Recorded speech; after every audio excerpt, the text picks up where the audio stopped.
1 मई से भारतीय रेलवे ने कुछ नए चार्ज लागू करने का निर्णय लिया है, जिससे ट्रेन में सफर करना महंगा हो जाएगा। ये चार्ज यात्रियों पर सीधे प्रभाव डालेंगे और उन्हें अपनी यात्रा की लागत को ध्यान में रखते हुए योजना बनाने की आवश्यकता होगी। भारतीय रेलवे ने टिकट बुकिंग, कैंसिलेशन और यात्रा से संबंधित नियमों में बदलाव किए हैं, जो 1 मई 2025 से लागू होंगे। ये बदलाव यात्रियों के लिए सफर को और महंगा और जटिल बना सकते हैं। पहले वेटिंग और आरएसी टिकट कैंसिलेशन पर अतिरिक्त सर्विस चार्ज और कन्वीनियंस फी ली जाती थी, उसे अब हटा दिया गया है। अब केवल न्यूनतम कैंसिलेशन चार्ज लागू होगा।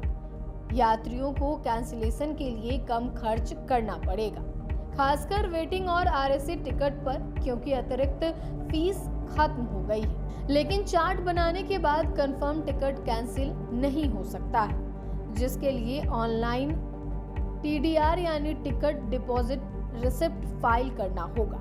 ये प्रक्रिया जटिल हो सकती है। ट्रेन टिकट कैंसिलेशन चार्ज में बदलाव। ट्रेन के निर्धारित प्रस्थान से 48 घंटे पहले कैंसिलेशन पर charge. AC first executive class 240 रुपए प्लस जीएसटी, एसी 2 टियर 200 रुपए plus GST, AC 3 tier chair car 180 plus GST, sleeper class 120, second class 60 रुपए। 48 घंटे से 12 घंटे पहले कुल किराया का 25% न्यूनतम फ्लैट रेट के साथ। 12 घंटे से 4 घंटे पहले कुल किराया का 50% 4 घंटे से कम समय में यह चार्ट बनने के बाद कोई रिफंड नहीं होगा। Waiting RAC ticket. ट्रेन के प्रस्थान के 30 मिनट पहले तक कैंसिलेशन पर स्लीपर क्लास में 60 रुपए, एसी क्लास में 65 रुपए प्लस जीएसटी। 30 मिनट से कम समय में कोई रिफंड नहीं है। 1 मई 2025 से वेटिंग टिकट पर स्लीपर या एसी कोच में यात्रा पूरी तरह प्रतिबंधित होगी। पहले कुछ मामलों में वेटिंग टिकट धारकों को यात्रा की अनुमति थी, लेकिन अब ऐसा करने पर भारी जुर्माना लगेगा। रेलवे अब एआई तकनीक का उपयोग करके सीट आवंटन को और कुशल बनाएगा, जिससे वेटिंग लिस्ट की समस्या कम होने की उम्मीद है। जिन यात्रियों को कंफर्म टिकट नहीं मिलता है, उन्हें अब तत्काल या प्रीमियम तत्काल टिकट लेना होगा, जो महंगे हैं। इससे वेटिंग टिकट पर यात्रा करने वाले निम्न और मध्य वर्ग के यात्रियों को परेशानी होगी, क्योंकि उनके पास कंफर्म टिकट के बिना सफर का विकल्प नहीं रहेगा। वेटिंग टिकट के कंफर्म होने की संभावना कम हो सकती है, क्योंकि कम समय में सीट आवंटन अधिक प्रतिस्पर्धी होगा। त्योहार जैसे दीपावली और होली के समय टिकट की मांग बढ़ने पर कंफर्म टिकट मिलना और मुश्किल हो सकता है।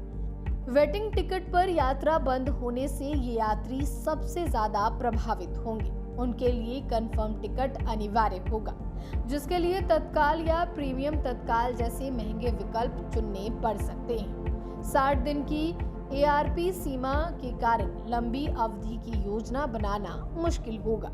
कैंसिलेशन चार्ज से रेलवे की आय पहले की तुलना में कम हो सकती है, क्योंकि सर्विस चार्ट हटा दिया गया है।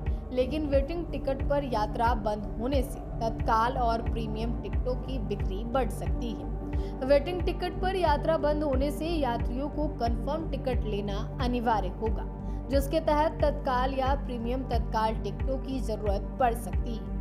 ये टिकट सामान्य टिकटों से 2 से 3 गुना महंगे हो सकते हैं। 60 दिन की एआरपी सीमा को ध्यान में रखकर यात्रा की योजना पहले से बनाएं। अगर कंफर्म टिकट नहीं मिलता है तो तत्काल टिकट बुक करें, लेकिन इसके लिए समय पर ऑनलाइन उपलब्ध रहें। चार्ट बनने के बाद कैंसिलेशन के लिए एडीआर फाइल करने की प्रक्रिया सीखें। रेलवे के नए नियमों और चार्जेस की जानकारी के लिए आईआरसीटीसी वेबसाइट या ऐप का उपयोग करें।